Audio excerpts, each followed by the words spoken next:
If you want to write a Dungeons & Dragons campaign, perhaps I can help.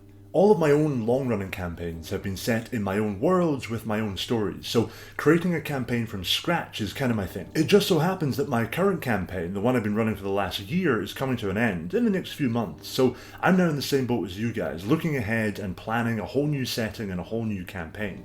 So I thought now would be a good time to cover some of the fundamentals of campaign creation. In this video, we're going to cover 5 key topics: genre, world building, campaign structure, the endgame plot, and story arcs. I'm going to try and keep my focus on writing the campaign as a whole, rather than focusing on how to write individual quest lines. We'll cover that in a future video, but for now, let's begin with the big picture.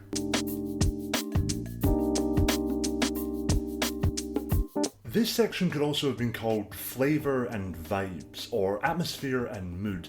It's a section about how we bind all the disparate elements of the campaign together using a general atmosphere. D&D games can be quite disjointed. As the characters move from town to town and place to place, you can feel as if you're running a series of individual events rather than an overarching campaign. Having a clear genre is a good way to bind all your sessions together, even if your plot is still segmented into a series of individual plot lines and quests. For example, my next campaign will be using a nautical/pirate theme. The players will be fighting bandits and exploring old ruins, all the classic stuff you do in a D&D game, but all those individual elements are going to be flavoured with the genre. Instead of fighting bandits, they'll fight pirates. Instead of exploring old ruins, they'll explore shipwrecks and sunken temples on the ocean floor. When they go into a town to sell their loot, it will be a pirate town full of smugglers and sea dogs. Mechanically, it will still be a classic D&D game, but the vibe will be distinct and unified across all the games. Curse of Strahd does this really well. It takes all these elements that you would expect to find in a D&D campaign, vampires, hags, werewolves,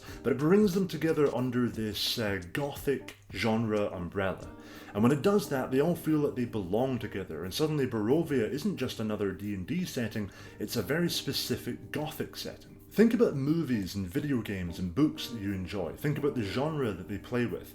And then take that to your players and find out what they want. Find a flavour that works for everyone, whether that's a piratical, swashbuckling theme, whether that's an urban noir setting with narrow streets and gang fights. The point is to find something that works for everyone and works across the course of the campaign. Once you have an idea for the campaign genre, it's time to think about.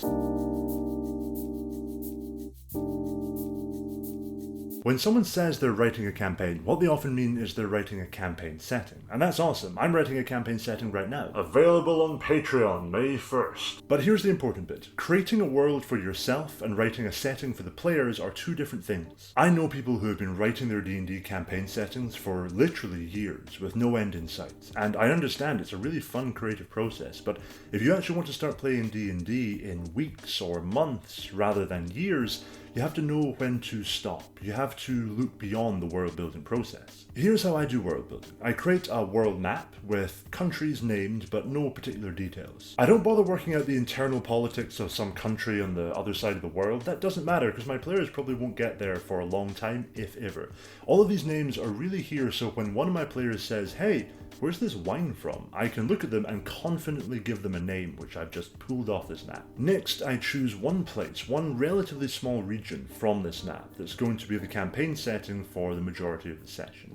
In this example, I picked the northern side of this circular bay, the Starfire Coast. I made this map about a week before our first session because it was a really short notice campaign. It just came out of nowhere, I agreed to do it, and then I had to come up with this world in a matter of days. And honestly, that was plenty of time. I worked out some general details, how the land was ruled, what gods were in the pantheon, a bit of culture and history, but then I focused all my efforts on a very small area around the town of Talankar, where I knew the players were going to start. I did not need to know what was going on in the town of Pyrek on the other side of the country. That was a 10-day journey from Talankar, so if my players really want to go to Pyrek, I'd have at least 8 or even 10 sessions to prepare for that, since I do real-time travel. The best advice I can give here is stop thinking of world building as something that has to be completed before the first session.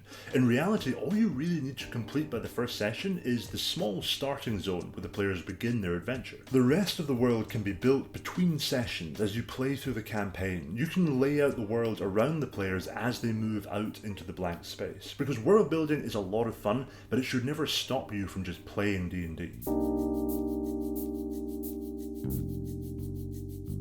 The problem with planning out your D&D campaign far in advance is that the players are going to come in and they're going to upset most of your plans. In my first campaign, a large part of the plot depended on the characters joining a criminal syndicate. They were going to come in at the entry level, work for the gang boss, work their way up, and eventually be drawn into a larger conflict. I had it all planned out. The players started working for the gang boss. I was delighted. Then, they misinterpreted a few throwaway comments from an NPC, became completely paranoid, and were convinced that the gang boss was going to betray them and have them killed. So they left town and they never went back. That taught me a valuable lesson, and from that point onwards I tried to structure my campaigns on the assumption that the players would surprise me, and that when they did, it didn't ruin my plans, it just brought some things forward and pushed other things back. My mistake in that first campaign was building a plot that basically depended on the players finishing one piece of content before they could move on to the next piece of content. It was a linear path, and when inevitably the players struck off that path, I was left with nothing prepared. Now I plan my campaigns not as a linear story, but as a collection of mini-stories, which can all be initiated at pretty much any time with a few minor adjustments. In the campaign I'm currently running, the players have become a little sidetracked. They've spent quite a long time trying to help a town with its local economic problems, trying to resurrect a local timber industry. That's fine, but I can tell they're not going to go and deal with the bandit lord I have waiting for them up north, at least not for the time being. But that's fine, because I have plenty of other story arcs ready to go. I'm going to initiate a demon invasion, and that's going to be the story arc that will see them through probably the next 10 sessions.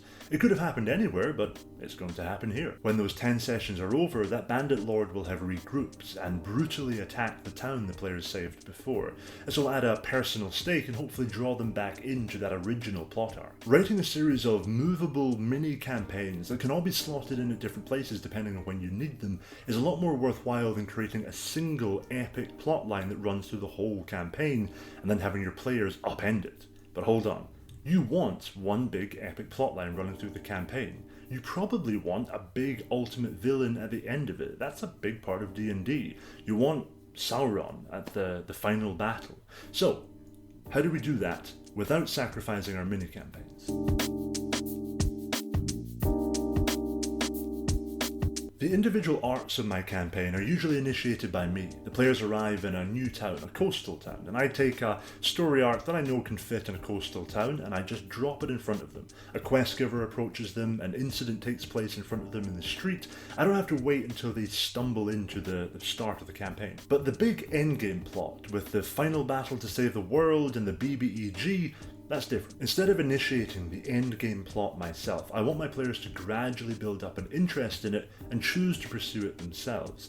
This is the pinnacle of the campaign. This is the mission that might end up killing a lot of my players, so I want them to choose their own fate at their own time. When I write my campaign, I sketch out roughly what that final story arc will be. What is the endgame? Who is the final villain? What are the stakes in that final conflict? Then, in each of my flexible story arcs, I leave little clues and Easter eggs, which on their own don't mean a lot, but over the course of a year or more of playing, will add up to a tantalizing mystery. A recurring symbol, myths and legends that share oddly similar elements, a rumour that the same malevolent entity is behind multiple cults or multiple criminal organizations. You don't want to be too obvious. You don't want the players pulling on these threads too early.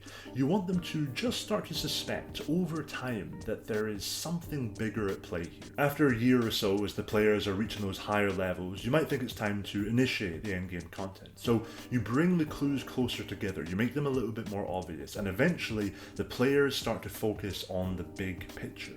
That's when the little story arcs fall away and we move into the endgame. But hold on, let's talk about those story arcs, and specifically how to structure them.